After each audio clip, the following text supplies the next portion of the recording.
da igreja várias vezes, o propósito da igreja é esse. É amar a Deus acima de todas as coisas e amar as pessoas, servir as pessoas, ensinar a obediência, fazer discípulos, batizar as pessoas, no nome do Pai, do Filho e do Espírito Santo, aquilo que está escrito lá em Mateus capítulo 28, a partir do versículo 18. Então a igreja é isso, a igreja é luz onde ela está, e nós louvamos a Deus por aquilo que Ele tem feito na vida de vocês, nas nossas vidas, e aquilo que Ele tem feito através da sua vida. Porque ao mesmo tempo que o Espírito Santo está trabalhando na nossa vida, em nós, Ele também está trabalhando através de nós. Amém? E aí essa alegria, essa dinâmica de servir ao Senhor, é dessa forma, nesse propósito, nesse sentido que traz alegria ao nosso coração. É amar a Deus, é amar pessoas, servir pessoas. É isso que traz alegria para o nosso coração. Porque às vezes as pessoas caem no desânimo, na fragilidade, na frustração, porque às vezes estão focados em si mesmos, estão focados só nos seus problemas, estão focados às vezes na vida dos outros, mas pouco focados em fazer a vontade de Deus, em servir as pessoas, e acabam se frustrando e vivendo em círculo, olhando sempre para a sua vida e todo o tempo lidando com situações difíceis. E não tem um ânimo, não tem uma força. Então é importante a gente caminhar nesse sentido. Então a gente tem visto o Angelim fluir dessa forma. O que deixa uma igreja bonita não é as bandeirinhas, não é as luzes, não é a iluminação. O que deixa uma igreja linda, bonita, claro, é a presença, é o ambiente da glória de Deus e são pessoas. Amém?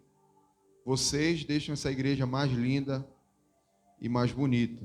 Amém? Ainda mais que eu estou aqui também, né? Eu e minha família. A Aline está ali, nossos filhos estão ali. Amém? O nosso amigo Rodrigo está com a gente também aqui hoje. Veio com a gente, desfrutar desse momento. Então, que a gente possa desfrutar dessa palavra. A gente já está desfrutando de tudo que está acontecendo aqui. Eu quero pedir para vocês abrir a Bíblia de vocês em Juízes. Amém? No capítulo 21, no último versículo do capítulo 21 de Juízes.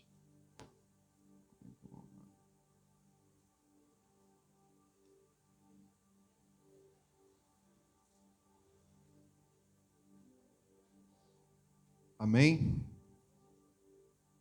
Aleluia? Eu falei para uma pessoa hoje, tu não vai estar lá na igreja, lá no Tapanã? Eu falei, não, eu vou estar lá na igreja do Eduardo Angelim, uma congregação nossa. Falei, lá também é uma igreja avivada lá.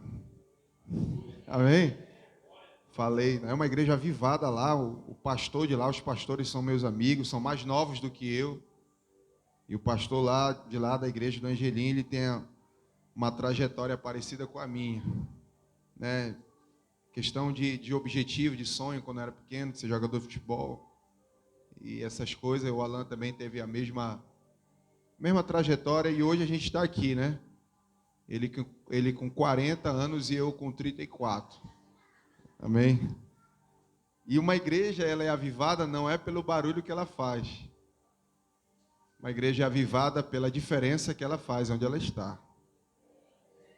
Porque avivamento, o barulho ele é resultado do avivamento. Porque o barulho não é o avivamento em si. Eu não estou falando por causa da bateria, não, tá? Falando questão do mover. O mover, ele é resultado do avivamento. Porque avivamento é trazer vida àquilo que está morto, é trazer luz aonde há trevas. Avivamento é mudança de mente, é mudança de comportamento. Avivamento é tirar as pessoas, das trevas, do mundo do crime e trazê-las para a luz. Isso é avivamento. Isso é viver isso constantemente, essa vida de Cristo em nós. Isso é maravilhoso. É um sonho de uma igreja? Vai ficar de fundo, para gente. Amém? E essa é uma igreja avivada que tem feito a diferença. O pastor Alan estava me falando de alguns testemunhos de algumas pessoas que têm sido resgatadas através desse trabalho. Eu vejo o próprio Lucas, né? Cadê o Lucas? Ali, Lucas Baldez, né? É aquele improvável, né, Lucas? É da classe dos improváveis. Amém? Tá casado já? Ah, aqui. Tá casado, cara. Amém? Todos nós, né? Nos incluímos na classe dos improváveis. É só você olhar para a história de cada um que está aqui e ver de que forma nós fomos encontrados por Deus. Porque não foi a gente que encontrou Jesus, não. Porque ele não estava perdido. Né? Quem estava perdido era eu. Então foi Jesus que nos encontrou. Aleluia. E eu tenho certeza que eu acredito que você foi encontrado, acho que nos momentos mais difíceis da sua vida. Quem é que foi encontrado no momento difícil da vida? Momento de sofrimento, momento que você olhava para o lado, olhava para o outro, não viu uma saída. Meu Deus, estou cansado dessa vida, estou sempre errando. Tudo que eu toco se acaba, tudo que eu toco, com quem eu me meto, dá errado. É uma infelicidade muito grande. Eu acredito, a maioria de nós fomos encontrados no momento de dor da nossa vida, no momento de tristeza. E se isso não tivesse acontecido, acho que ninguém tinha se voltado para Deus. Porque é bom a gente se lembrar disso, que na maioria das vezes, quase sempre, as pessoas elas vêm à presença de Deus por causa de um sofrimento. Porque o sofrimento, ele sinaliza que você precisa de Deus. Mostra que eu preciso de Deus. O sofrimento. Porque se eu não sofresse, eu ia sempre achar que está tudo bom. A gente sofre, dói. Aí tem aquele negócio, né, que não é um versículo, que se não vem, tem muita gente que está afiado nisso. Eu acho que eu não vou vir, acho que eu não vou pelo amor. Eu vou pela dor. E se eu dizer, a maioria das pessoas, quase todos foram para Deus por causa da dor. Todos, quase todos. Quase todos se voltaram para Deus. Mas tem um grande detalhe que eu quero deixar claro para nós. Que a dor e o sofrimento, ele pode nos levar para Deus, a gente buscar a Deus. Mas o sofrimento e a dor não transformam a nossa vida. O que transforma a nossa vida é a palavra de Deus. É o Espírito Santo da nossa vida. É o governo do Espírito Santo na nossa vida. Porque é assim, tem gente que vem, né, porque está doendo, está sofrendo, aí sofre, aí vem para a presença de Deus, aí tudo melhora. Aí pensa que está tudo bacana, aí se esquece de Deus. Aí não lê mais a Bíblia, não ora mais, não vem mais para a igreja, porque melhorou. Não sente mais dor, não está mais sofrendo, a mulher voltou, se reconciliou com o marido, arrumou um emprego, não está mais passando necessidade. Então agora eu não preciso mais de Deus. Não, eu preciso. Aquele papo furado. Mas há uma grande diferença entre ter Deus e servir a Deus. Servir a Deus de todo o coração. Eu acredito que vocês já foram evangelizar nas ruas. E você foi falar do amor de Deus para uma pessoa que você sabe que vive nas trevas. Uma pessoa que vive na prática do pecado. Talvez você foi evangelizar uma pessoa que espanca os filhos, que espanca a esposa, ou a esposa que espanca o marido. Talvez você até sabia da vida daquela pessoa e você foi, pregou o evangelho. Você não quer entregar a sua vida para Jesus, você não quer confessar o Senhor como o Senhor e Salvador da sua vida, e a pessoa olhar para você e dizer: eu já tenho Jesus no meu coração. Eu já tenho. Talvez você que está aqui, você um dia também falou, ou achava que já tinha Jesus. Não, eu já tenho Jesus. Mas como é que eu posso achar que eu tenho Jesus no meu coração, se tudo aquilo que eu faço, a maioria das coisas, desagrada a Deus? Como é que eu posso dizer que Jesus está no meu coração? Ele pode estar no meu coração, mas se ele não tiver meu coração, não adianta nada. ele tem que ter a minha vida. E esse texto que eu vou ler aqui vai nos mostrar que Deus, ele não quer ser apenas o nosso Salvador. Amém? Mas ele quer ser o Senhor da nossa vida. Muitas pessoas querem Jesus como Salvador, como aquele que socorre, como aquele que livra do inferno, aquele que livra da morte eterna. Muito aqueles que querem os benefícios de Deus, querem o benefício da vitória, querem o benefício e as vantagens que o Evangelho pode trazer, do que uma vida com Deus pode. Eu não vou nem colocar no contexto de uma vida com Deus. Querem os benefícios da cruz, querem os benefícios de servir, mas não querem que o Senhor seja o Senhor da sua vida. Não quer que o Senhor governe sobre a sua vida. É tipo aquilo que me lhe é benéfico. Não, eu vou servir Jesus até onde eu me sinto abençoado. Mas quando eu começar a sentir que há uma cobrança, quando eu começar a sentir, uma vez eu estava conversando com uma pessoa, que ele começou a caminhar, ele foi para a presença de Jesus no momento de pânico e desespero que ele estava passando. E ele é um cara que a família dele era uma família boa financeiramente, mas ele estava no momento de pânico e de muita depressão. Aí ele começou a ser evangelizado, ele entregou a vida dele para Jesus e começou a caminhar com Jesus.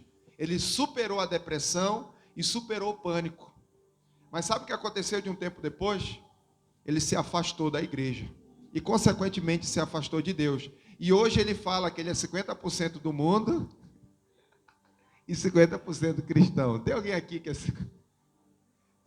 50% mundo? É o famoso mais ou menos. E ele falou que hoje aí ele escuta um louvor, escuta um brega, escuta um funk, um louvor outro. A playlist dele assim está meio mesclada. Mas onde eu quero chegar, esse homem, por que ele se afastou da igreja? Você sabe? Porque ele achou que o pastor estava pegando no pé dele, cobrando ele já. O pastor estava instruindo ele o que ele deveria fazer. O pastor falou para ele: te afasta das amizades. E foi até uma coisa que ele me falou, que ele nunca conseguiu se afastar das má. Ele nem classificou dessa forma. Para ele são amizades boas.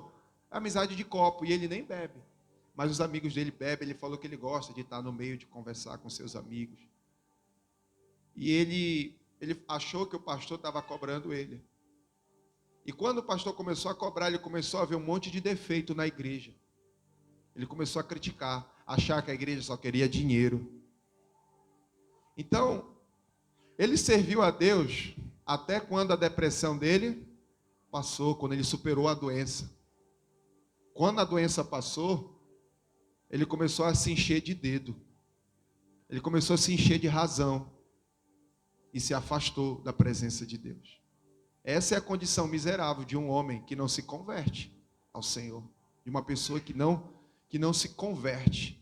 Sabe, igreja, mais do que a gente ter todos os benefícios que o Evangelho nos traz, toda essa bênção de paz, de prosperidade, de riqueza que ele traz, de restauração para a nossa vida. É a transformação do nosso caráter, a transformação da nossa vida por completo. Porque eu quero dizer uma coisa para nós aqui: o Senhor, Ele não quer nos transformar de uma forma parcial, Ele quer nos transformar por inteiro. O Senhor quer te transformar por inteiro. Ele quer transformar o nosso corpo, alma e espírito. Você crê que o Senhor pode transformar até o nosso corpo? Você já viu aquela pessoa que a vida toda foi cheia, estava acima do peso, estava trazendo enfermidade e doença para o seu corpo, para a sua vida, se converteu, conseguiu até emagrecer. Era muito feio, aceitou Jesus e agora ficou bonito. Quem tem essa unção? Amém? Eu era feio, agora sou transformado. Jesus transformou até meu semblante, transformou o meu corpo, transformou a minha vida. A minha alma já não é mais uma alma ferida. O meu espírito já não é mais um espírito abatido, que o Senhor transformou. Então a transformação que o Senhor quer fazer na nossa vida é por completo. Amém? Diga assim para você mesmo: a transformação que Jesus quer fazer na minha vida é por completo. Amém? É por completo. Aquilo que Jesus ele fez na cruz. A obra da cruz foi para nos trazer uma transformação completa. Não só em algumas áreas da nossa vida. Essa transformação toca a nossa vida financeira também. Você crê, irmão? Toca a nossa vida financeira, porque antes eu gastava o meu dinheiro naquilo que não era pão, gastava na cachaça, na prostituição. Hoje eu não faço mais isso. O meu dinheiro é investido no reino de Deus. O meu dinheiro é para minha casa, é para minha família. Amém? É para investir na minha esposa. Oh, glória. É para investir nos meus filhos, para pagar a escola, para levar para passear. Porque até isso a nossa vida ela é transformada. O nosso dinheiro não vai mais para o dono do bar, não vai mais para o traficante, o dinheiro não vai mais para a prostituição. O dinheiro agora é investido naquilo que é certo. E é essa transformação que o Senhor quer trazer para a nossa vida. Então eu digo para você, igreja, se o negócio apertar, se o seu pastor apertar, sua pastora, o seu líder, não corra, não fuja, não. Deixa rolar. Deixa o Espírito Santo te moldar. Uma coisa que eu estava fazendo uma leitura hoje, que a gente vai entrar aqui, é que quando uma pessoa rejeita o homem de Deus ou rejeita a mulher de Deus, eles não estão rejeitando o homem. Se vocês rejeitarem aquilo que o pastor Alain ensina, na verdade, na palavra, se vocês rejeitarem ele, vocês estão rejeitando a Deus. Se a pastora Maiara chegar aqui e ministrar a palavra de Deus e vocês começarem a rejeitar a ela, vocês não vão estar rejeitando ela, no caso. Vocês vão estar resistindo a Deus. A mesma coisa a Jesse, a mesma coisa os obreiros dessa casa que subirem aqui para ministrarem a palavra. E as pessoas começarem a rejeitar, começarem a criticarem, começarem a abandonar a congregação. Elas não estão abandonando a congregação em si ou o pastor, estão abandonando a Deus. Eu não estou dizendo que um dia alguém possa sair daqui para outra congregação, não é nesse sentido. Você está entendendo, meu irmão?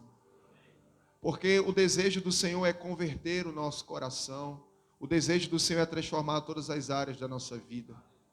Então não rejeite o homem de Deus, não rejeite a mulher de Deus, rejeite o diabo.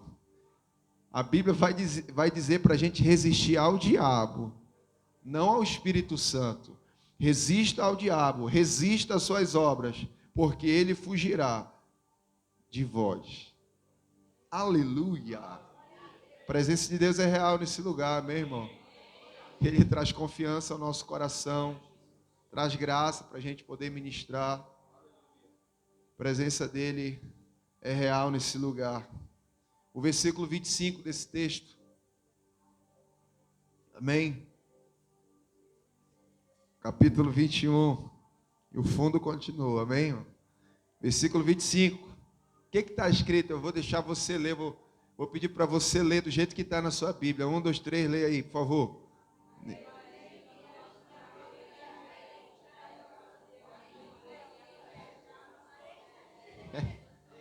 Esse é o problema de muitas traduções. Mas o contexto é o mesmo, né? O sentido é o mesmo. E o que dá para entender que o povo, cada um fazia o que parecia reto aos seus olhos. Por que, igreja, eles faziam isso? Por que eles faziam isso? Eles não tinham um rei. Eles não tinham um rei, eles não tinham uma inspiração espiritual. Isso aqui é no livro de Juízes. Irmãos, e o livro de Juízes é um dos livros mais penosos da Bíblia. Eu desafio você a fazer uma leitura de Juízes. Você vai terminar esse livro, você vai ficar constrangido de ler esse livro. Você vai ficar perplexo de tanta tragédia espiritual, de tanta destruição, de tanta treva, de tanta idolatria, de tanta imoralidade. Quando você lê o livro de Juízes, é como se Deus estivesse descortinando o coração da natureza humana. Ele vai descortinando o nosso coração. E a gente vai olhando e a gente, meu Deus do céu, como é que esse pessoal foi capaz de fazer isso? A gente olha para a nossa vida. Irmãos, a gente tem um potencial muito grande de ser as piores pessoas desse mundo. A gente tem um potencial muito grande de ser as piores pessoas. Eu tenho um potencial muito grande de ser um pai ruim, de ser um esposo ruim. A gente tem um potencial muito grande por causa da natureza pecaminosa do homem, por causa da dureza do coração do homem, por causa da resistência do homem ao Espírito Santo, por causa da rejeição a Deus e a sua palavra. E a palavra de Deus vai dizer que o homem é mau desde a sua meninice, por causa do pecado. Todos nós entendemos que Deus ele criou o homem perfeitamente e colocou o homem no jardim.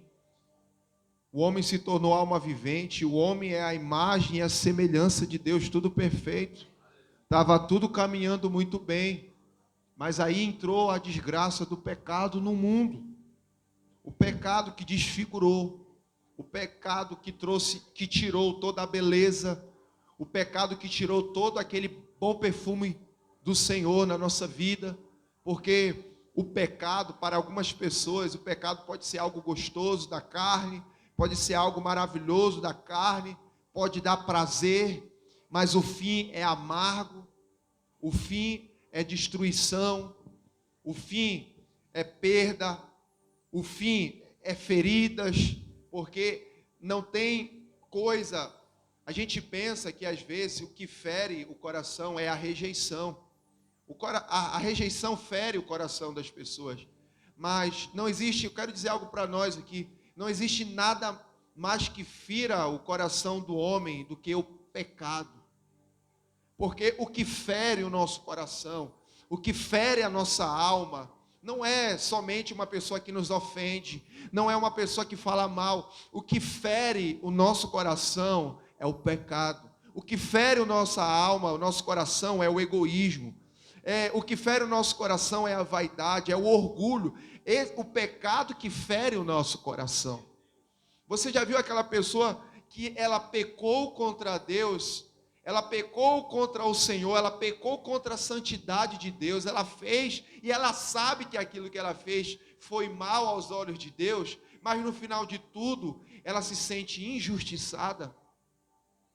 No final de tudo, ela acha que a culpa é dos outros, ela acha, e qualquer coisa que alguém possa falar, fere ela.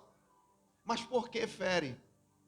Por causa do pecado, por causa da dureza, por causa daquilo que já está dentro do coração. Mas glória a Deus, porque nós temos um Deus que é o amor que cura, um amor que perdoa os nossos pecados.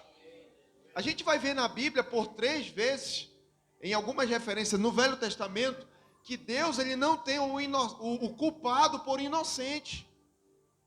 O culpado é culpado, ele não tem por inocente, a não ser que essa pessoa se arrependa dos seus pecados e se volte para a cruz de Cristo e receba o perdão. Então aquele que era culpado já não é mais. Romanos 8, aquele que está em Cristo não há mais condenação, não há mais culpa para aquele que está em Cristo Jesus. Agora aquele que era culpado foi inocentado por causa do sacrifício de Cristo. Se arrepende, recebe o perdão. Eu era culpado, mas agora não sou mais. Por quê? Porque o Senhor Jesus me inocentou pelo seu sangue. Ele me remiu.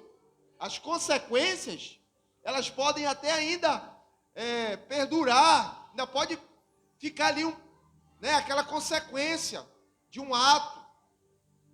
Mas você não carrega mais culpa. A gente não carrega mais culpa. A gente não carrega mais ferida. Não vivemos mais na prática do pecado. Porque Jesus assumiu o nosso lugar. Não há nada que a gente possa fazer, irmãos, de uma obra humana para a gente receber o perdão do Senhor Jesus. Eu estava falando para uma pessoa semana passada.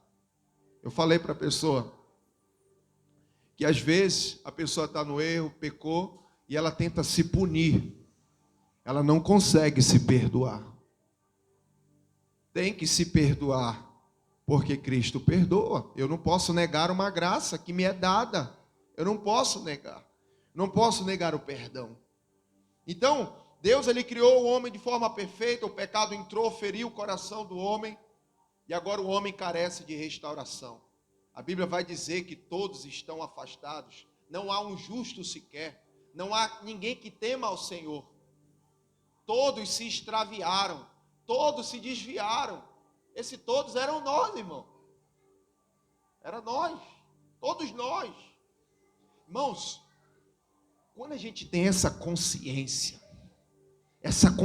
espiritual, de que eu era um pecador, de que eu não era nada mel, que eu não era fácil, eu era um pecador. Quando a gente tem essa consciência, a graça do Senhor é maior na nossa vida. Porque aonde abundou o pecado, superabundou a graça. E quando eu falo disso, eu me lembro muito daquela parábola que é citada em Lucas, do fariseu e do publicano. O fariseu era aquele que representava a alta classe, o homem de Deus, o certo, o santo. Aí a Bíblia vai dizer que o fariseu chegou diante do Senhor, foi orar, e ele chegou diante de Deus, e olhando, irmãos, isso aqui revela toda uma motivação errada de um coração. Enquanto aquele homem orava ao Senhor, ele olhou para o homem que estava do lado. Deus, eu não sou, eu dou dízimo de tudo que eu tenho, eu oro, e ainda bem que eu não sou como esse publicano, eu não sou como esse aqui. E ele, orando a Deus, falando de tudo de bom que ele fazia, ainda olhou para a vida do outro. Que legal. Então aquele fariseu estava se exaltando na presença de Deus, se achando.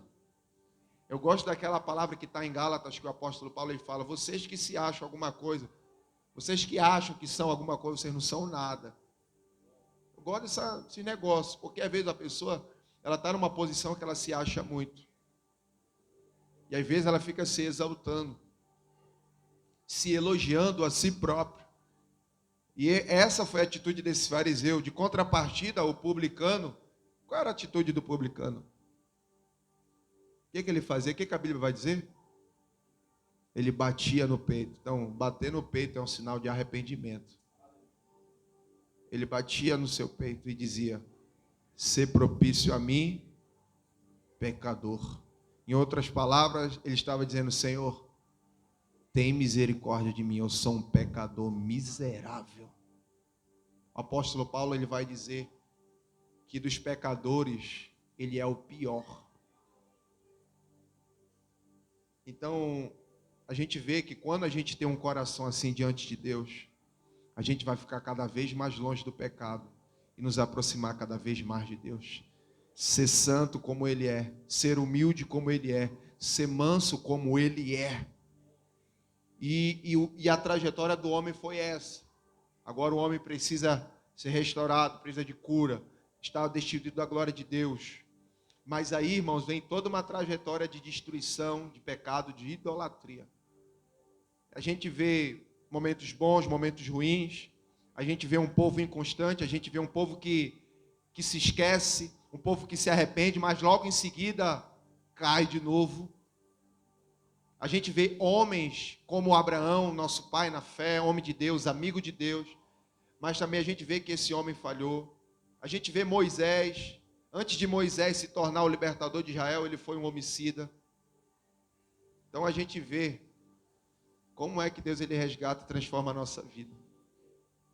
Os improváveis, ele transformou a vida de um cara que se tornou homicida. Ele matou um egípcio por causa de uma ira, por causa que ele viu que ele estava maltratando um hebreu. Ele tomou as dores e fez o que fez. E ele fugiu, ficou fugitivo. Depois o Senhor foi lá, resgatou, levou ele a um lugar. Ele teve um encontro verdadeiro com o Senhor se revelou a ele através do fogo. E a gente vê que o Senhor, que Deus, está aqui a Bíblia. Deus ele poderia ter escrito nesse livro só as coisas boas que os homens fizeram. Ele poderia não ter colocado nenhum erro aqui. Você imaginou se não tivesse erro de ninguém?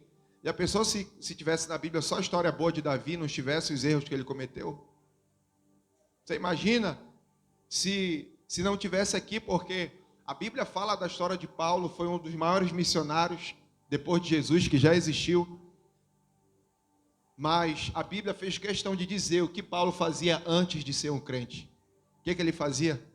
Ele perseguia os cristãos, prendia, colocava na prisão, prendia para serem mortos. A Bíblia não esconde isso. A Bíblia não esconde os erros desses homens.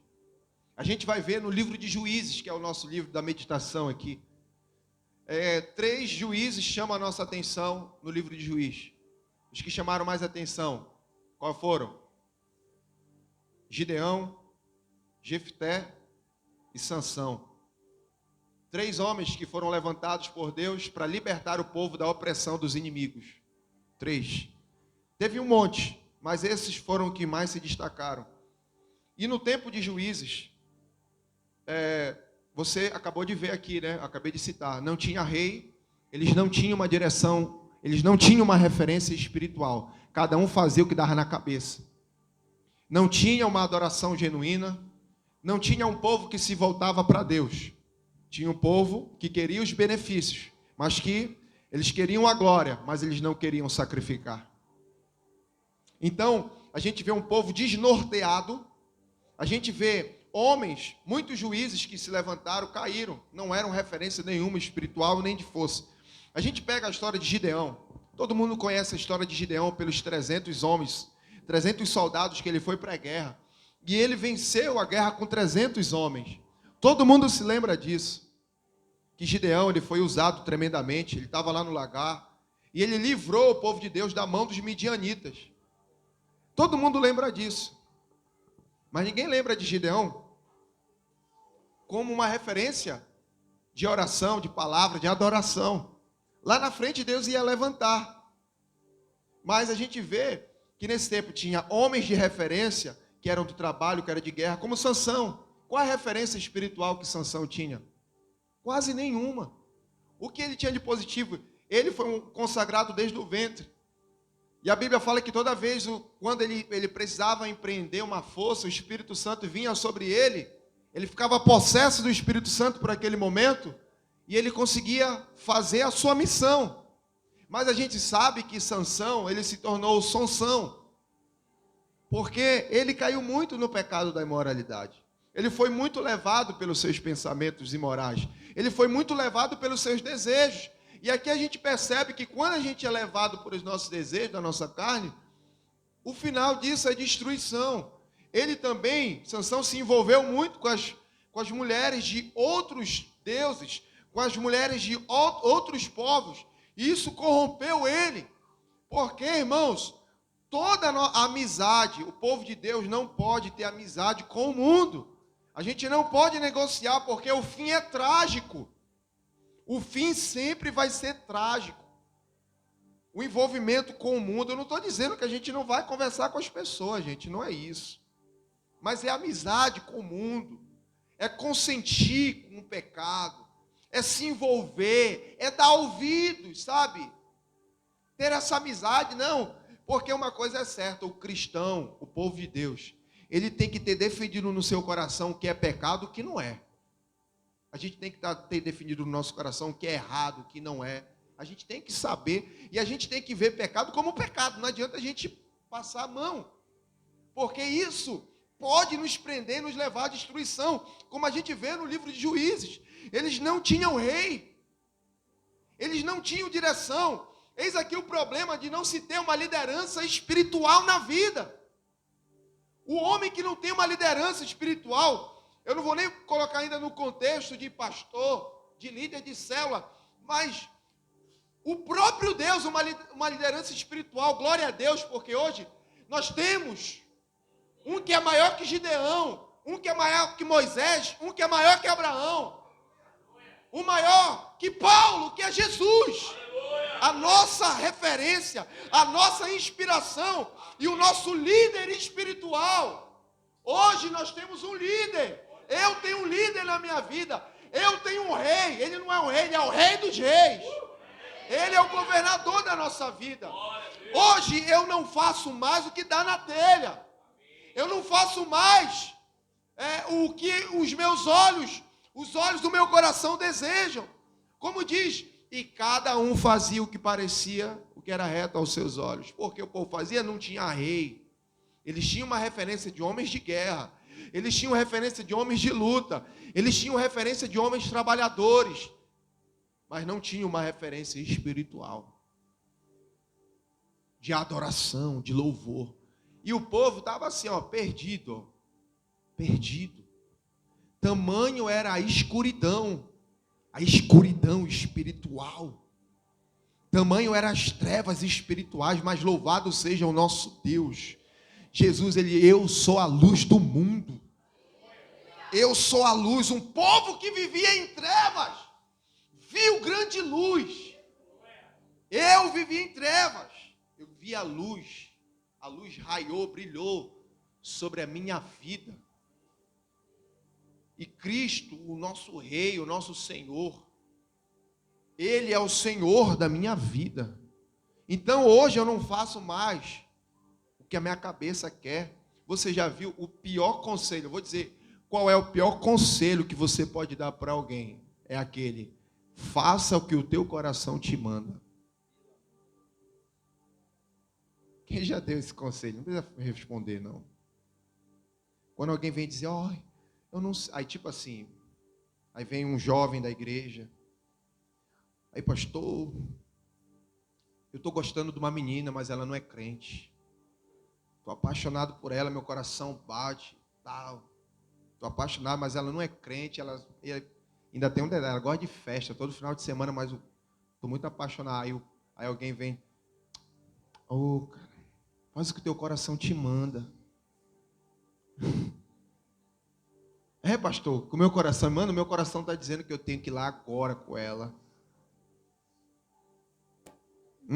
Você entendeu?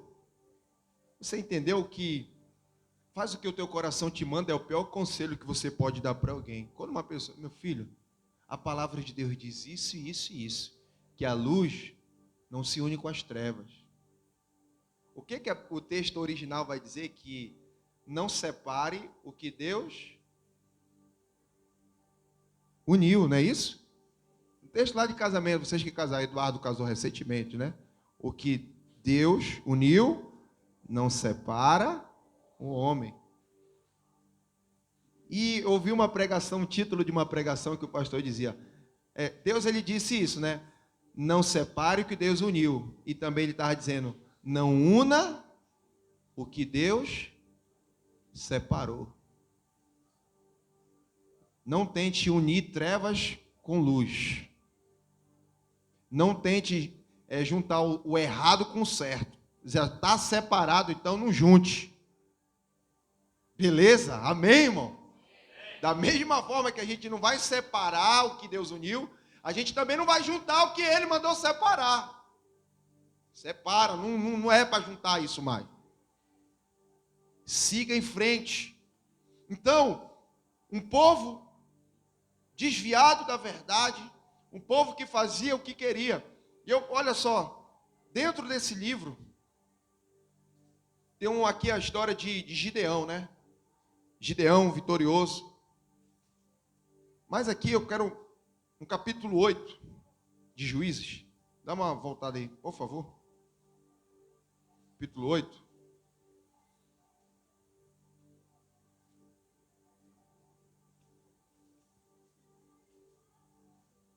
Capítulo 8, versículo 22.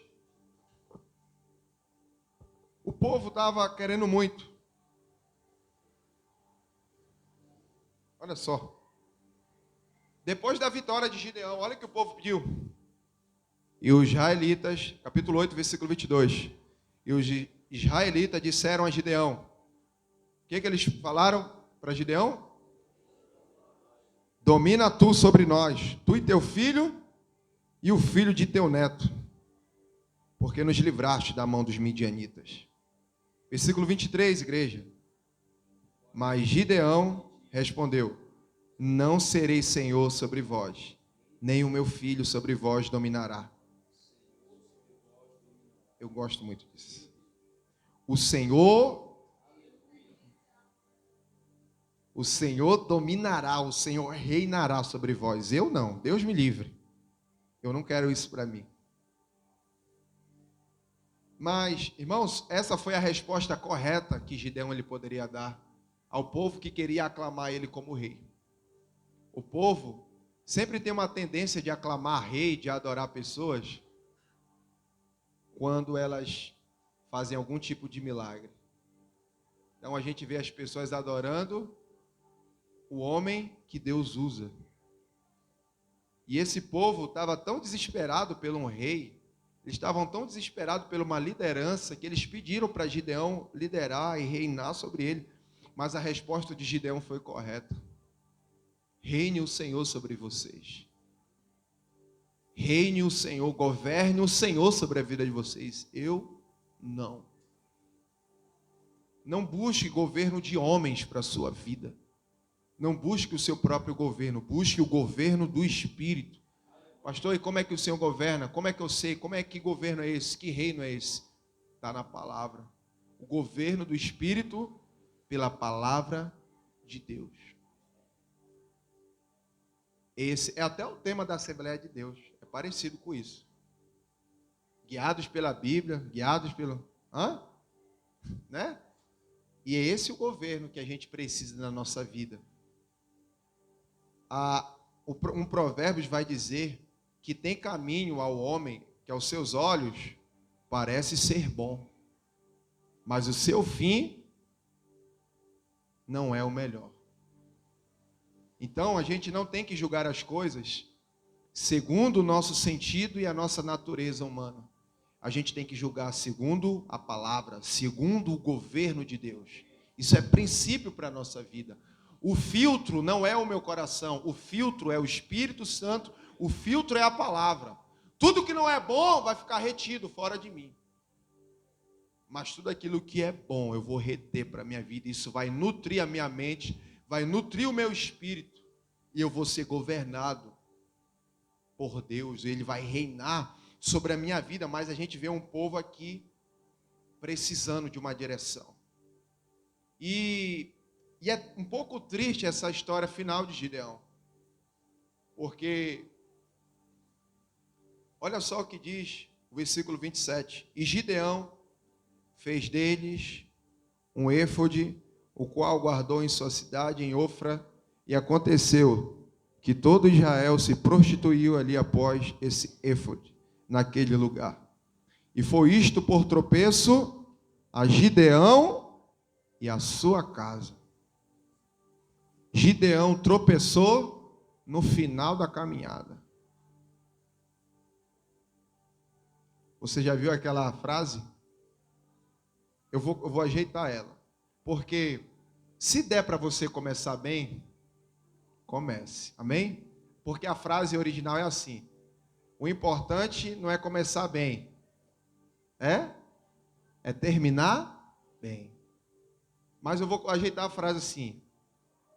Mais importante do que começar bem, porque se der para começar bem, eu quero que os meus filhos comecem bem. E eles vão ter a oportunidade de começar bem. Os nossos filhos. Mas, se não der para começar bem, não deu para começar, pastor, não deu para começar bem. A minha vida, o começo foi toda torta. E está indo bem agora. Então, o mais importante do que o começo é o final. Amém? Não vai adiantar a gente estar aqui hoje, cavar, buscar, e no final de tudo, a gente desistir ou tropeçar no final. E o texto é claro, fala que aquilo que ele construiu, que ele fez, esse éfode aqui, foi uma roupa de sacerdote, linda e maravilhosa, que ele fez com os pendentes. Era um negócio muito lindo. E aquilo era a roupa dos sacerdotes, e aquilo foi um objeto de idolatria na vida deles. Eu não sei que mistério é esse, que a Bíblia fala que aquilo que ele construiu, aquilo que Gideão construiu, se você for ver o contexto, ele pediu pendentes, foi que nem aquele bezerro de ouro que Arão fez. Ele pediu os pendentes de ouro, a mesma coisa Gideão ele fez no versículo 25. E no versículo 26 ele pede, e eles dão, e ele faz esse negócio aí, esse objeto de idolatria, que o povo se prostitui, que todo Israel se prostitui, tropeça, e toda a casa de Gideão tropeçou. A gente não pode construir ou levar para a nossa casa as coisas que a gente vai tropeçar, ou que a nossa casa inteira vai tropeçar na presença de Deus. Então Gideão tropeçou, então a gente percebe que Gideão, ele não era um dos líderes mais referencial espiritualmente. Era um homem de guerra, valente, era um exemplo. A gente vê Sansão, um homem de guerra, um homem valente, ele conseguiu, na sua morte, matar mais gente do que em vida. Quando ele foi preso, ele foi levado cativo, furaram seus olhos, levaram ele e prenderam ele. E quando levaram ele para escarnecer dele, estavam todos os príncipes dos filisteus reunidos, e trouxeram ele para ser zombado. Ele se atracou nas duas colunas, pediu mais uma força para Deus. Naquela hora clamou a Deus, ele conseguiu derrubar o palácio de Dagon, e morreu. Todos os príncipes, todos os inimigos foram mortos. Sansão foi um homem bravo, falhou, errou, mas foi um homem de guerra, conseguiu dar vitória naquele momento para o povo de Deus, mas não foi uma referência espiritual. E o que nos toca hoje isso? Que muitas das vezes a gente tem homens, pessoas, que são um exemplo em muitas coisas. São exemplo de bons trabalhadores, são pessoas honestas, mas que muitas das vezes deixam a desejar na questão espiritual, que é a mais importante da nossa vida. É a parte espiritual. E essa parte espiritual toca a nossa comunhão com Deus. O que a gente tem de mais precioso. Então a gente teve homens de guerra, homens como Jefté, um grande negociador, era filho de uma prostituta. E ele foi rejeitado pelos seus irmãos. Mas aí precisaram dele, foram atrás dele, os anciãos de Israel, foram atrás de Jefté, trouxeram ele, e ele deu vitória, começando negociando com o inimigo. Exemplo, mas não era a referência espiritual que Israel estava precisando ainda, no momento. Então, a gente vai vendo, irmãos, a degradação era tão grande, sem uma direção, sem um governo, que tem um homem aqui, que a Bíblia vai contar a história de um homem chamado Mica. Esse cara não teve o que fazer. Sabe o que ele fez? Mica, ele contratou o próprio sacerdote dele. É como assim, alguém chegar assim: eu vou contratar o Alain para ser o pastor lá da minha igreja. Do nada.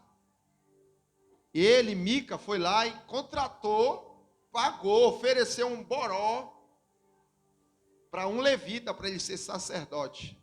E ele construiu um altar. Aí, nesse altar que ele construiu, tinha lugar para Deus, mas também tinha lugar para os outros deuses. E era muito comum o povo de Israel, eles adorarem a Deus, mas não deixar de adorar os outros deuses. Isso nos mostra alguma coisa hoje, nos dias de hoje, que as pessoas querem Deus, querem adorar a Deus, admiram a Deus, mas ao mesmo tempo não querem deixar os outros deuses. Mamon, vaidade, pecado, prostituição. Não, vamos servir a Deus, mas dá para continuar com isso aqui. Eles não abriam mão dos outros deuses. E serviam a mais de um senhor. Serviam a muitos deuses que estavam na sua prateleira. Olha só, Abimeleque. Eu estou falando aqui, irmãos, relatando essas histórias para ver como eram as trevas do coração desse pessoal. Abimeleque, filho de Gideão, foi um cara muito ímpio. Ele tinha 69 irmãos, por parte de pai, por parte de mãe. E depois que Gideão morreu, Abimeleque assumiu ali. Sabe o que ele fez? Ele matou todos os seus irmãos. Todos. A gente fica horrorizado quando... Você viu, né, semana passada, um caso lá na Paraíba de um menino de 13 anos que matou a mãe, matou o irmão e tentou matar o pai. Recente agora. A gente fica horrorizado, né? Chega o estômago embrulha. Imagine você, um homem, matar os seus 69 irmãos. Foi isso que Abimeleque fez. E reinou 3 anos. Eu estava falando para a Aline que a gente vê na Bíblia uns homens que queriam reinar na força. Não é só ele que fez isso. A gente vai ver lá nos livros de crônicas, de reis, outros homens que fizeram isso, que mataram os outros para poder reinar. É que nem nas novelas, é que nem nos filmes. Não, eu vou matar porque eu vou ficar no lugar dele. E era muito comum eles tentarem Eles queriam reinar à força. A gente não precisa reinar à força. O Senhor Jesus nos convida para a gente reinar com Ele em vida hoje. Reinar com o Senhor em vida, sem precisar matar ninguém. A única coisa que você vai ter que matar é você mesmo. Não é nem se suicidar, é matar a nossa carne. Você não precisa matar 69 pessoas. Precisa matar só o seu eu. Amém, meu irmão? Então mate seu eu, dê uma enforcada. Igual uma frase que eu postei essa semana, que acho que é de Martim Lutero, ele falou que ele pensou que o velho homem tinha morrido nas águas batismais. Mas ele descobriu que ele sabe nadar, então ele teve que dar cabo da vida dele, matar ele todo dia. Eita, velho homem. Está crucificado, amém, irmão? Velho homem. E se a gente conseguir matar esse velho homem todos os dias, a gente vai reinar com Cristo em vida, governar com Ele em vida, em todos os sentidos na sociedade. Você pode ter certeza disso. E discorrendo, irmãos, toda essa situação, essa escuridão do livro de Juízes. E aí depois do livro de Juízes é o livro de Ruth. Aí tem um pouco de refrigério na história de Ruth. Ruth, uma mulher que era moabita, que pela fé foi abençoada por Deus e se tornou uma mulher que faz parte da geração, da descendência de Cristo, de Jesus. Porque Ruth, deixa eu ver se eu me lembro, Ruth foi a mãe do pai de Jessé. E você sabe que Jessé foi pai de Davi, aí você vai ali. Então uma mulher que era moabita, se converteu pela fé ao Senhor, não fez como aquela outra lá, que eram duas mulheres, né? Elas eram irmãs? Não eram irmã, era Ruth e a outra Ofra, quase órfão, né?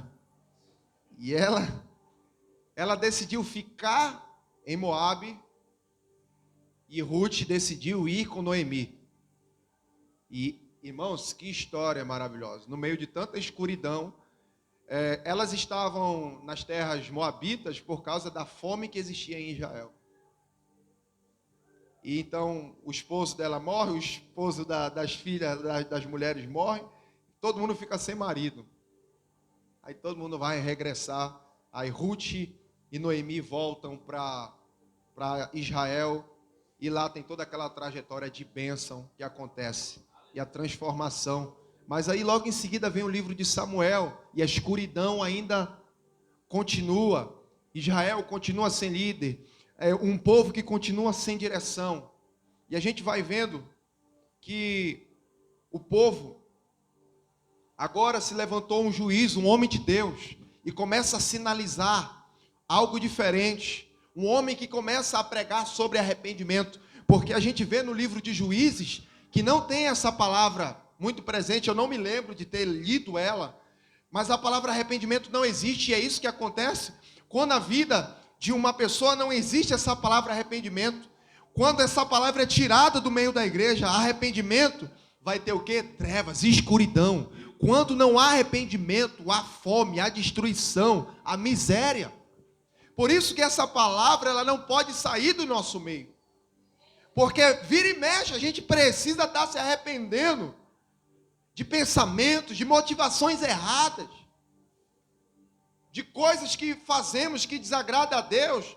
Talvez às vezes até por ainda estar se fortalecendo, mas ainda falhei, eu estou começando a minha caminhada, falhei. Mas o negócio é não parar, é não desistir. Uma coisa que eu estava ouvindo quando eu estava vindo para cá, no carro, que nós não somos pecadores querendo melhorar. Diga assim, eu não sou um pecador querendo melhorar. Diga, sou um santo que está sendo aperfeiçoado. Amém, irmãos? Olha a palavra, aperfeiçoado, não é perfeito.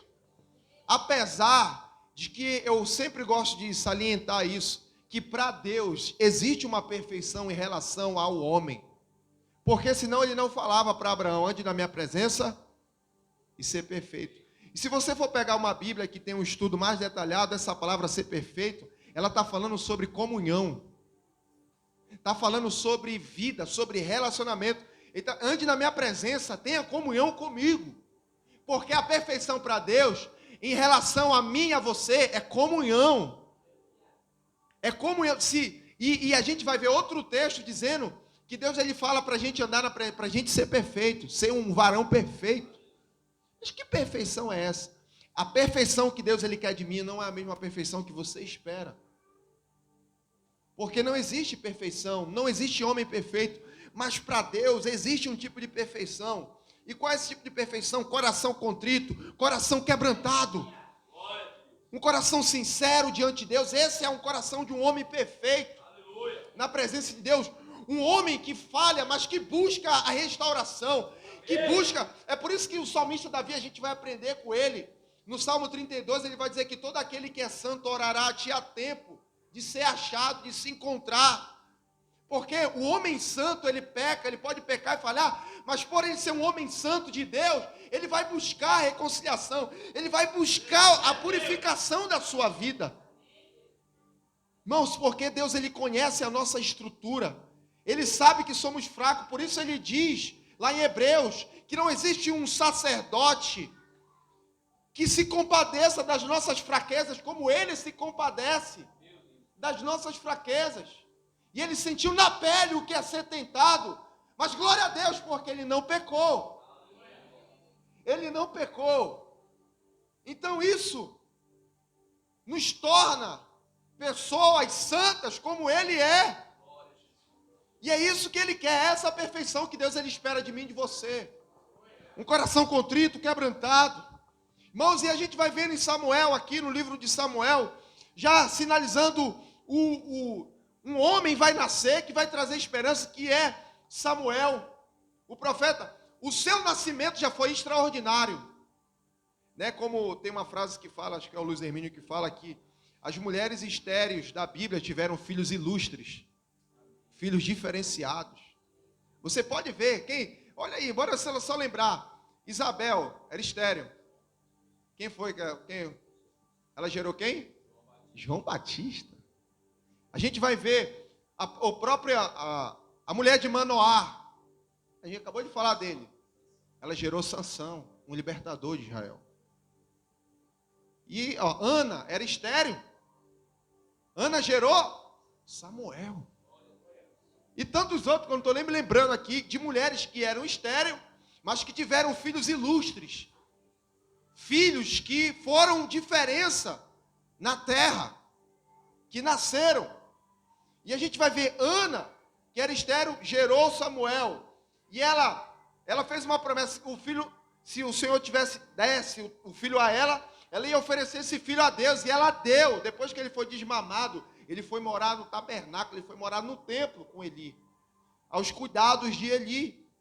E a gente entrou nessa trajetória de Eli, a gente vê a degradação continuando, porque Eli, ele já não tinha mais uma visão espiritual, ele já não tinha mais aquela eficácia no ministério, e os seus filhos que eram sacerdotes, eles eram totalmente corruptos, eles roubavam as ofertas, colocavam um animal lá, a carne, eles pegavam a gordura, eles se prostituíam com as mulheres no templo. Irmãos, era escuridão total. E tudo isso dentro da igreja que eles estavam. Tudo isso vivendo dentro da casa de Deus, fazendo as piores abominações. E aconteceu algo. Eles foram lutar contra os filisteus. No capítulo 4 em diante, eles foram lutar. E eles foram derrotados. Acho que morreu parcialmente muitos homens. Eles ficaram desesperados, o povo de Israel. E aqui entra um outro princípio, um outro entendimento que a gente tem. Que o povo de Deus no Velho Testamento, frequentemente eles estavam em guerra física mesmo. Olho por olho, dente por dente, era com lança, era com isso, com aquilo. Confere, irmão. Muita guerra. Você vê muita guerra. Mas você percebe que essas guerras físicas, elas eram vencidas no espiritual, se não tivessem bem espiritualmente, eles não conseguiam vencer guerra nenhuma. Você entende isso? Isso traz um entendimento para você? De que quando a gente não está bem espiritualmente, a gente vai falhar em todas as outras frentes de batalha. Se eu não estou bem na minha vida espiritual, de oração, de palavra, de meditação, eu vou falhar em todas as áreas da minha vida. E às vezes a pessoa não entende por que ela está perdendo as batalhas da vida. Ela não entende por que ela está fracassando no casamento, ela não entende por que ela está fracassando no emprego, ela não entende por que ela está fracassando financeiramente, ela não entende porque tudo que ela toca se destrói. É porque ela está deixando a desejar no espiritual. E teve algumas vezes que o povo foi para a guerra, perdeu e eles não sabiam o que estava acontecendo, como aconteceu quando o povo de Israel foi para invadir, para fazer guerra com o povo da cidade de Ai. Eles tinham acabado de ter uma grande vitória em Jericó, um exército muito maior. Mas aí eles venceram Jericó, aí eles foram para Ai, tentaram combater o povo de Ai. O que aconteceu? Foram derrotados, vieram correndo de lá, morreu mais de 30 homens. Aí vieram todo mundo desesperado, aí chegou aos ouvidos de Josué. Aí Josué, qual foi a atitude de Josué? Ele se jogou no chão. A Bíblia, ele se prostrou, começou a chorar. Aí é que Deus chama a atenção dele. Por que tu está aí no chão prostrado? Levanta, santifica o povo. Ele não sabia, aí o Espírito Santo passou pente fino no arraial. Eu só sei que Josué foi na tenda certa, na de Acã, e o final você já sabe, foi tragédia. Porque esse homem tinha desobedecido. Era para entrar em Jericó, não era para pegar nada. Ele foi lá e pegou uma capa, e pegou mais alguns utensílios, levou para sua tenda. Morreu ele e a família dele. Um homem irresponsável fez toda a família dele morrer. E mais 30 homens que estavam na batalha morreram, que foi por causa dele. E por isso ele sofreu, foi apedrejado. A ordem foi para apedrejar. Porque se fez maldito no meio do povo.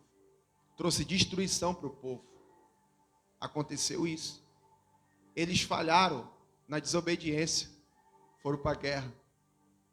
Perderam. E assim as pessoas estão perdendo em frente de batalha, porque lá atrás estão negligenciando, estão deixando o Senhor. E aconteceu que aqui o povo foi para a guerra. Aí sabe que eles tiveram uma ideia. Olha o que eles fizeram. Capítulo 4 de 1 Samuel.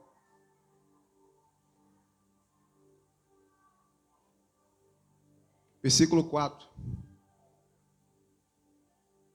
Enviou o povo a Siló e trouxeram de lá a arca do concerto do Senhor dos Exércitos. Glória a Deus, né? Eles trouxeram a arca. E você sabe que a arca representava a glória, a presença de Deus, né? E o povo agora resolve trazer a arca. Vamos trazer a presença de Deus agora. Oh, aleluia! Vem presença de Deus. Foi uma atitude até linda, se eles estivessem realmente sinceros na presença de Deus e arrependidos. Aí eles resolveram, vamos levar a arca para o meio da guerra, porque assim a gente vai. Aí eles trouxeram a arca. Versículo 5, e aconteceu que quando veio a arca do concerto do Senhor ao arraial, todo o povo de Israel gritou com grande júbilo que a terra tremeu. E quando os filisteus ouviram a voz de júbilo, disseram: que voz de grande júbilo é esta no acampamento dos hebreus?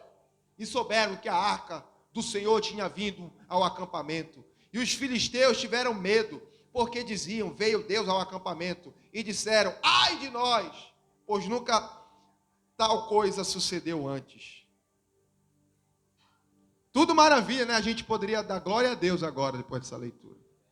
Trouxeram a arca, trouxeram a presença de Deus para o meio da batalha. Ou eles se arrependeram. Só que não, irmãos. Não era essa a realidade. Aí sabe o que aconteceu? Aí os filisteus, como eles eram guerreiros, no versículo 9 eles vão dizer: esforçai-vos, ó filisteus, e sede homens, para que não sirvamos aos hebreus, como eles vos serviram. Sede homens e lutai. Olha só, irmãos, o inimigo determinado a lutar. O inimigo das nossas almas, ele está determinado a nos destruir. E eu sempre achei forte essa declaração dos filisteus. que eles, não, a gente não. O inimigo não quer ser escravo do povo de Deus, e às vezes o povo de Deus aceita ser escravo. Nunca aceite ser escravo do diabo. Ele não quer ser nosso escravo. Nunca aceite ser escravo do pecado. Nunca aceite ser escravo de Satanás. Nunca aceite ser escravo desse mundo. No nome de Jesus. Ah, tá. No versículo 10. Pelejaram, pois, os filisteus, e Israel foi vencido. E fugiram cada um para suas tendas. E houve uma grande mortandade, pois caíram de Israel 30 homens. Não foi 30, foi quantos? 30.000 homens de pé. Foi uma matança terrível. E o pior está por vir. Versículo 11. E a arca de Deus foi tomada, e mortos os 2 filhos de Eli, Ofni e Finéias. Morreram os 2 sacerdotes, que não eram exemplo para ninguém. Morreram, como foi dito antes. Eles morreram, irmãos. E a arca do Senhor foi levada pelos filisteus. A arca do concerto. Então, irmãos, a gente acha que seria a vitória, eles, na cabeça deles, a vitória seria certa, se eles trouxessem a arca. Mas não foi isso que aconteceu. Aconteceu o contrário. Eles foram derrotados e ainda foi levada a arca. A presença, na verdade, aquele povo já tinha perdido a presença de Deus há muito tempo. Foi que nem Sansão, quando ele revelou o segredo da sua força para Dalila, e ela falou para os homens. Aí, quando ela falou, olha, lá vem os homens aí, vão te pegar, vão isso, vocês estão vindo aí. Aí ele se levanta, eu vou mais uma vez, como fui da primeira, da segunda vez. Aí ele se levanta pensando que ainda estava cheio de força. Não conseguiu dar um murrinho em ninguém. Foi preso e ainda furaram os seus olhos. Porque ele achou. E uma frase que eu sempre falo: o pior de não estar bem é achar que está bem quando está. Ele achou que ainda estava bem, mas não estava. E o povo trouxe a presença, a arca, para o meio do arraial. Mas eles não tinham comunhão nenhuma com a presença de Deus. Eles queriam a vitória que a presença de Deus poderia dar e pode dar, mas não queriam o governo de Deus sobre a sua vida. Queriam a bênção da vitória, mas não queriam um sacrifício do seu eu, da sua vontade, da sua carne. Não se arrependiam, não se voltavam para Deus. Levaram a arca. E quando levaram a arca, mataram os filhos de Eli. Teve um que conseguiu fugir, botou a terra na cabeça, chegou com a veste rasgada, dizendo, porque era um sinal de humilhação, era um sinal de tragédia. E ele chegou e falou, olha, os seus 2 filhos morreu, o povo saiu fugido, morreu 30.000, morreu os seus 2 filhos. E quando falaram que a arca foi levada, Eli era gordo, velho, estava numa cadeira. Você já viu uma pessoa receber uma notícia, cair e morrer? Eu vi gente já morrer já ouvi história, né, de pessoas que ouviu, passou mal e morreu também. Foi receber a notícia de quem morreu, morreu também, na hora. Mas ele não morreu de um ataque no coração.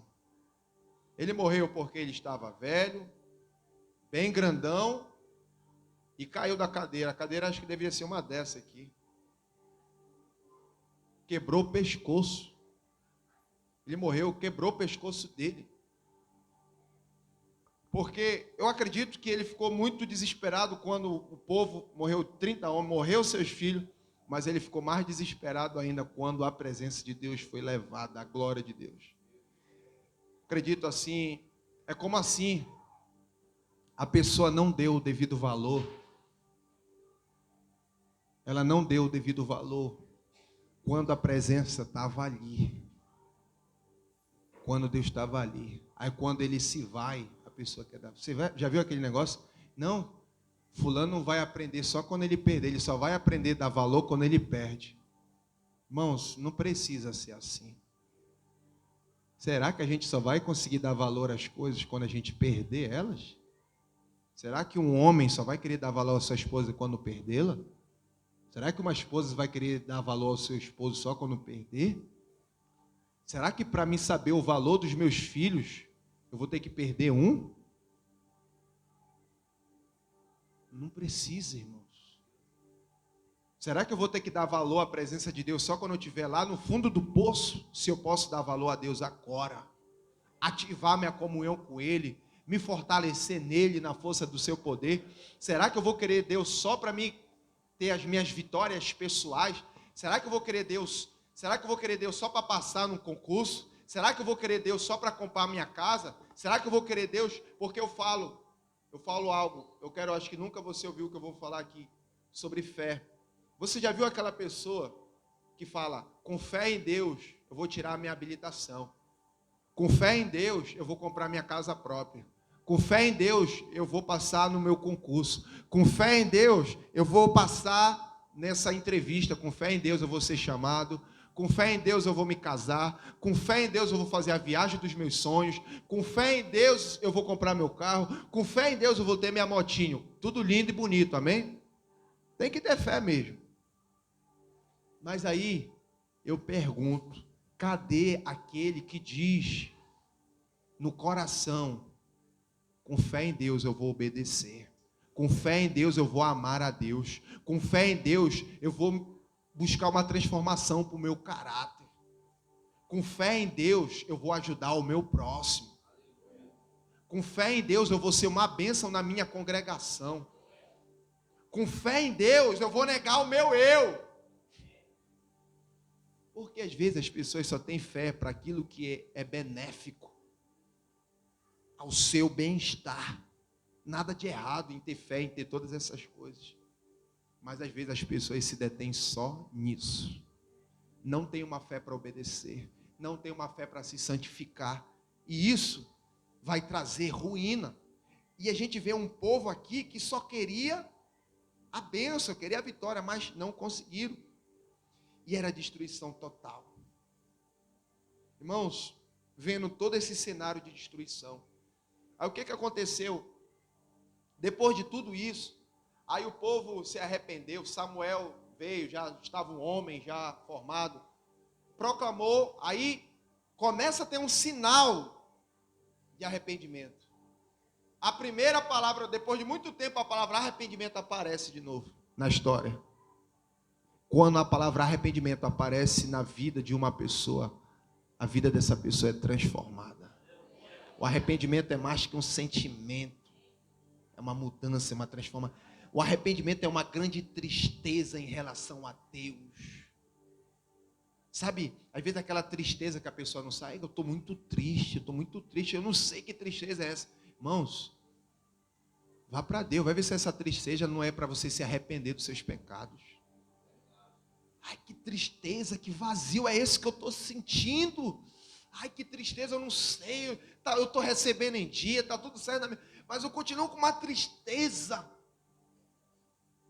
A Bíblia vai dizer que essa é uma tristeza segundo Deus, que é para transformação. Se você está sentindo, você está aqui, está sentindo uma tristeza muito grande, é o Senhor te chamando ao arrependimento, te chamando para mais perto. E Samuel proclamou, falou de arrependimento, se arrependa. Aí lá vem o povo, a gente vai se arrepender. Aí começaram a clamar, jejuaram, se arrependeram e foram para o pau de novo. E agora tiveram vitória. Glória a Deus. Consertaram, se arrependeram. Mas lá na frente, o povo começa a pedir um rei. Queremos o rei, queremos o rei. Queremos o rei porque as outras nações têm um rei. E a gente também quer um rei. Irmão, nada de errado em eles quererem um rei. E até tinha uma promessa que ia se levantar um governo. Mas não era naquela hora. Às vezes a gente acha que é naquela hora que tem que acontecer. Não, é no tempo de Deus. Diga assim, é no tempo de Deus. A gente acha que é naquela hora. E aquilo que vem, porque é assim, irmãos, eu aprendi uma coisa. De tanto uma pessoa insistir numa coisa, A gente vê na Bíblia. Deus, ele fala, e Deus os entregou por causa da obstinação do seu coração, por causa da dureza do seu coração. Deus é aquele negócio, pediu tanto, eu quero. Não sei, a gente está com um filho ali, aí o filho fica enchendo o saco. Mas eu quero isso, eu quero isso. Toma. Aí já deu. Antigamente, aquele filho que ficava, acho que foi, teve aquela, reclamou porque tinha pouco café, os antigos faziam. Ah, é? Ah, peraí. Eu me lembro uma do Ian. Foi reclamar que a bananada foi pouco para ele. Aí fizeram quase 2 litros de bananada para ele comer. Aí os meninos que estavam com ele tiveram pena e tomaram com ele. Olha essa pena, né? Querer encher o saco. E Deus, ele tem esse negócio com ele. De tanto o povo encher o saco, de tanto o povo querer uma coisa. Ah, é? Vocês querem? Irmão, Deus, ele já fez isso comigo. De tanto, quer isso? Vai aí. Mas às vezes ele ainda fala, olha, é isso. Não, mas eu quero. Nunca me esqueço de uma reportagem que eu estava vendo no Conexão lá do Cabrini lá. Estava contando a história de uma família que perdeu, uns pais que perderam uma filha, que entrou num relacionamento onde eles falaram, não se meta com esse cara. Aí sabe o que foi que a menina respondeu para os pais? Pai, não, os pais falaram, você vai quebrar a sua cara. Não, deixa eu quebrar a minha cara. Aí sabe o que aconteceu? Essa mulher foi para um sítio, estava na baderna, na brincadeira, festa para cá, bebida para lá, traiu o namorado lá com outro cara, o cara viu, queimou ela viva. Isso é um caso recente, assim de uns 4 anos para cá. É recente. Então, às vezes as pessoas elas estão tão obstinadas por algo. Tá bom. E foi isso que aconteceu. O povo pediu um rei. Então, vocês querem um rei? Aí é isso que surge aquela palavra que eu falei. Eles rejeitaram o reinado de Deus. Eles rejeitaram a Deus. Deus falou, Samuel foi orar quando o povo pediu o rei. E Deus falou para Samuel, calma. Eles não rejeitaram a ti, eles rejeitaram a mim. Então, quando a gente rejeita um homem de Deus, a gente está rejeitando a Deus. Sabe, irmãos, eu termino aqui, eu encerro falando para vocês. No meio de tanta destruição, né, a arca de Deus ela foi levada, a presença de Deus. Pode subir quem for tocar. A arca de Deus foi levada. Primeiro, ela foi uma desgraça para os filisteus, porque aonde a arca parava, gente morria. Resolveram levar a arca de Deus para a casa de Abinadab. E a arca ficou 20 anos lá. Ninguém ousava tocar. Ficou 20 anos na casa desse homem. Eu estava me lembrando de Davi. Por que Deus ele tem Davi em grande estima? Porque no meio de tantas trevas, de tanta idolatria, se levantou um homem que ama ao Senhor.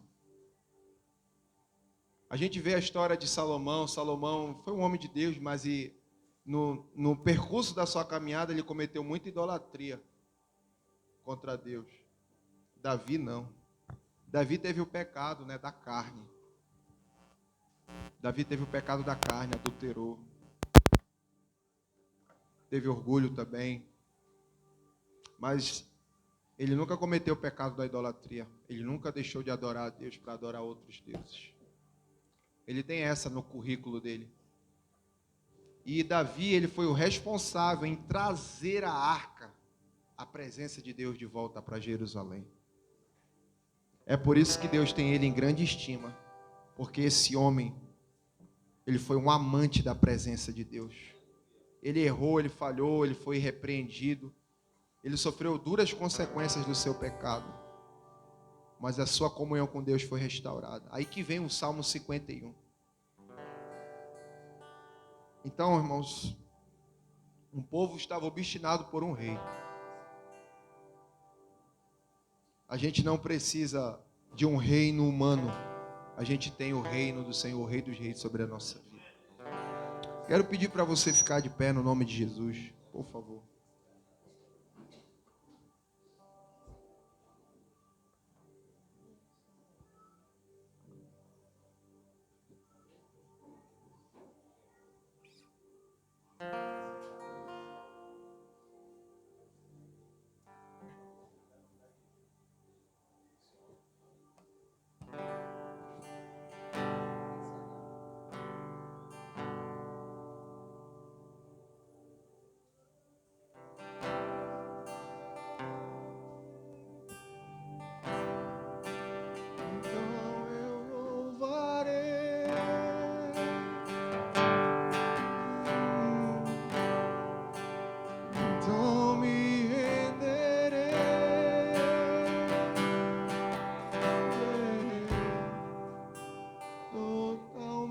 totalmente a ti.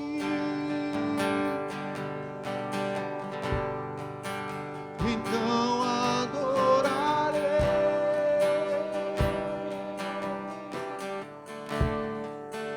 então eu louvarei,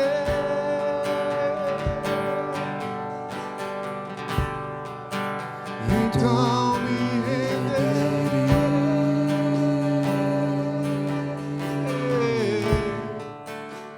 totalmente a ti.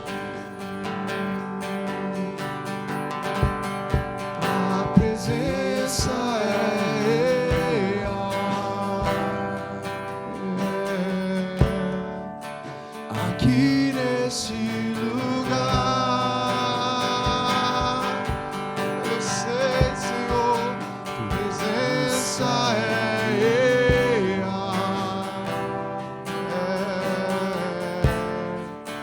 aqui nesse lugar.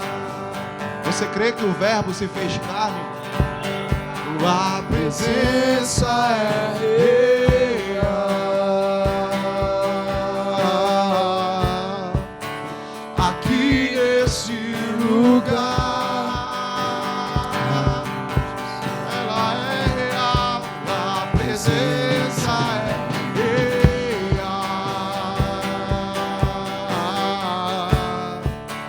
aqui nesse lugar. Então adorarei.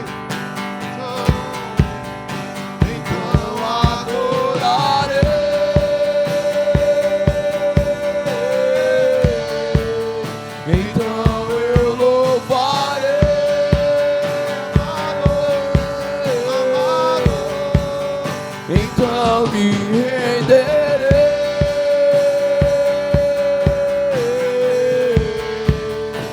Totalmente a ti, amado, amado meu. Então adorarei,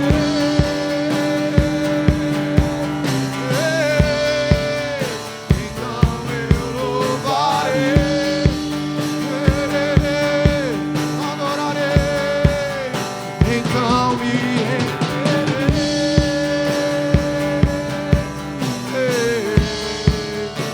totalmente a ti. Sua presença é real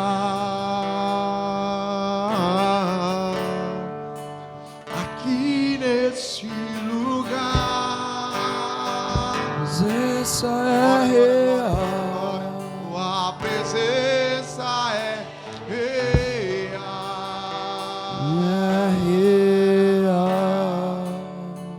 E nesse lugar você não precisa sentir. Presença é real. Governa sobre nós, Espírito Santo. Governa sobre mim, sobre os meus pensamentos. Aqui neste lugar.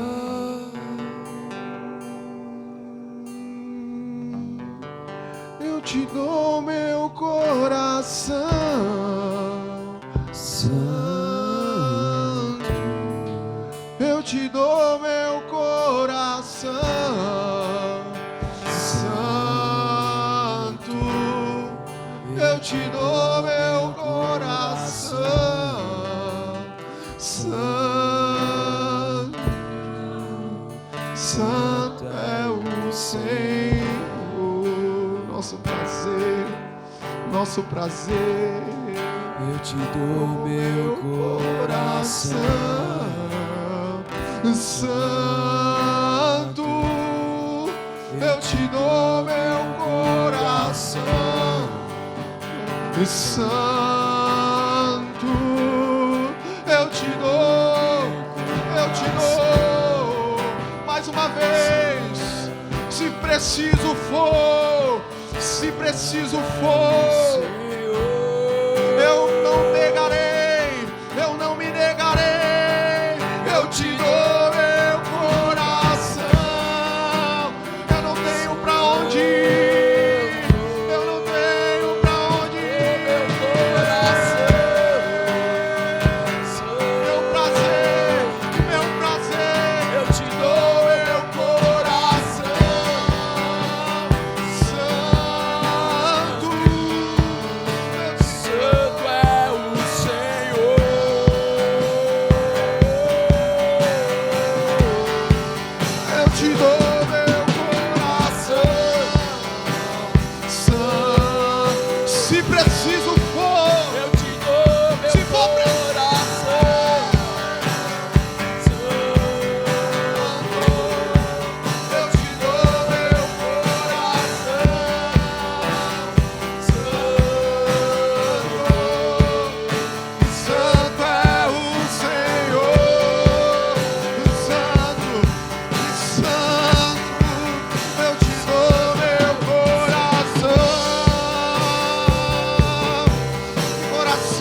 Santo é o Senhor.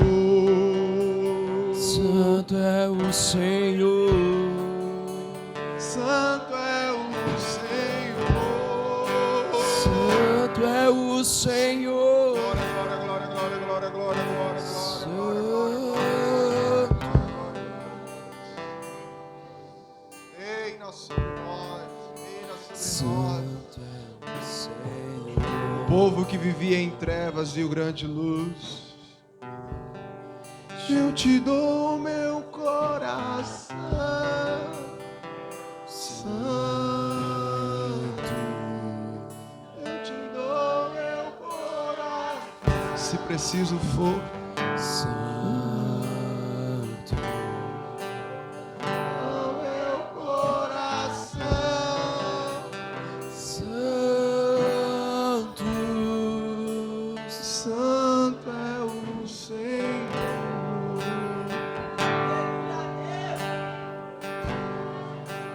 Então adorarei.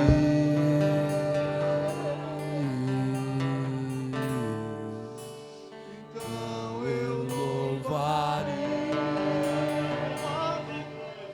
amado, então me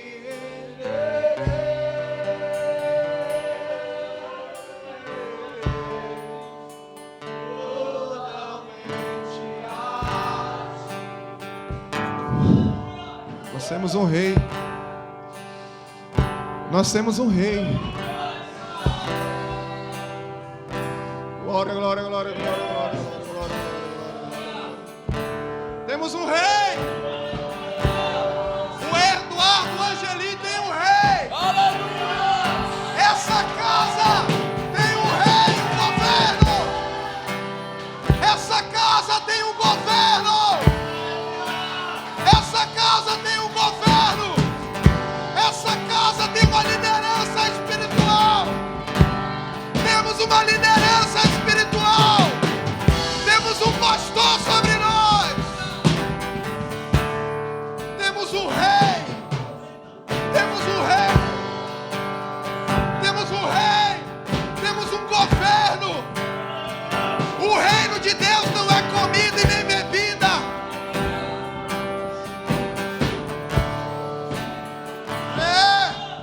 Se é o rei que vocês querem, eu te dou um rei. O nome dele é Jesus, o Rei dos Reis.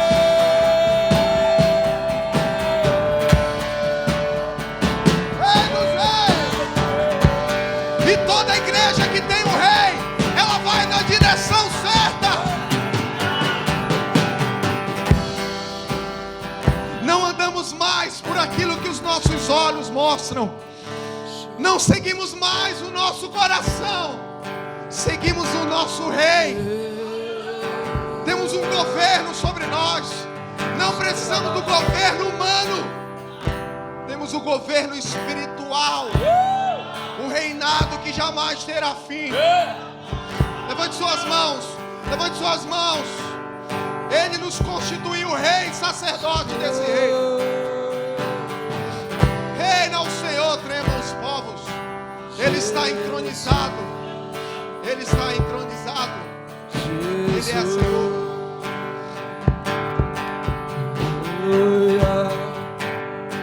Santo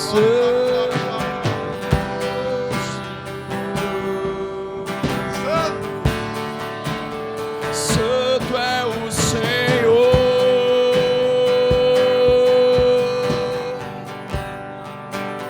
Santo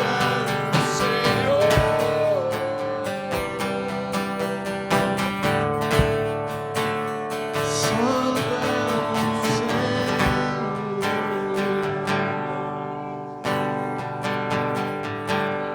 Santo é o Senhor.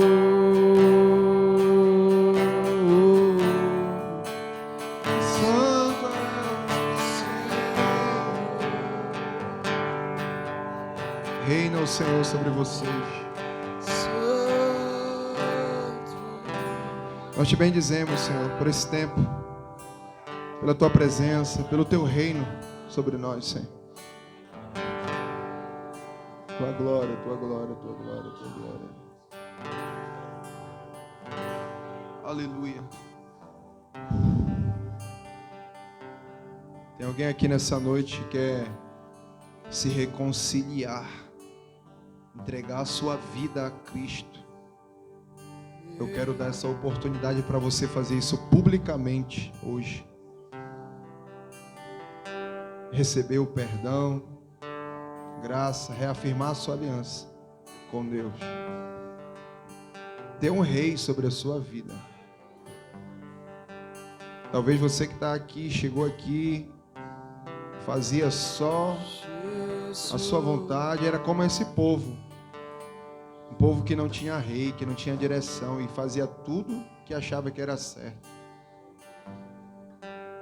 Mas hoje reconhece que precisa do Senhor, que recebeu o seu perdão, que recebeu a sua graça.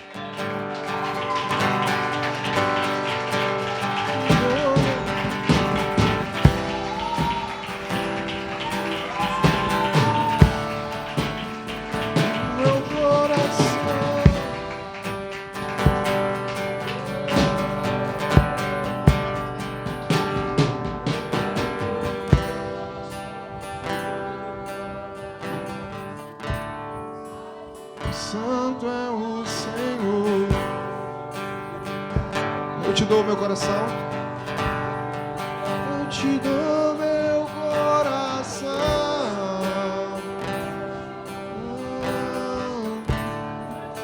Eu te dou meu coração. Santo, eu te dou meu coração.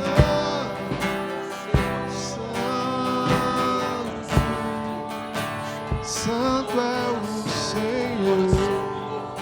Alguém aqui que entregou sua vida para Jesus se arrependeu disso? Eu nunca vi uma pessoa que se arrependeu por ter entregado sua vida a Jesus.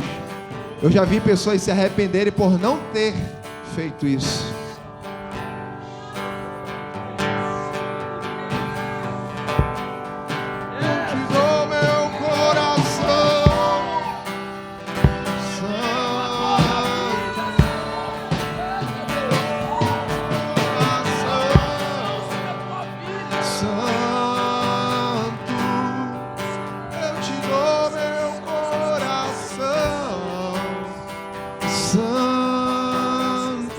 Quando você declara que você quer dar o seu coração, você está dizendo que você entrega toda a sua vida, o seu desejo, as suas vontades.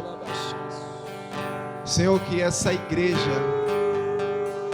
que o Senhor tenha o coração dessa igreja, que o Senhor sempre tenha o coração da liderança dessa casa. Eu declaro nesse lugar, meu Pai, as tendas alargadas no nome de Jesus. Um grande povo que está sendo levantado já nesse lugar, Senhor. O Senhor vai acrescentar todos os dias pessoas a esse ministério, a essa casa. Oh, meu Deus. Próxima vez que eu vier aqui no Angelim, já vamos estar num espaço maior. No nome do Senhor Jesus. Profetizamos isso, Senhor. Porque essa aqui é uma casa... É uma casa onde tem o teu amor, onde pessoas têm sido restauradas e acolhidas, Senhor, nesse lugar. Uma liderança que te ama, que está alinhada com o teu propósito. Declaramos esse lugar, Senhor. Tendas alargadas e muito mais pessoas, como esses jovens chegando à tua presença, Senhor. Tem promessa na tua vida. Desde o começo desse ministério, o Senhor chamou. Veio como criança, hoje já é um rapaz, hoje já é um jovem. E que hoje seja um divisor de águas na tua vida. Toda essa igreja está contigo. Toda essa igreja está contigo. Toda essa igreja está contigo. Tem uma família aqui que está contigo. Pessoas que te amam.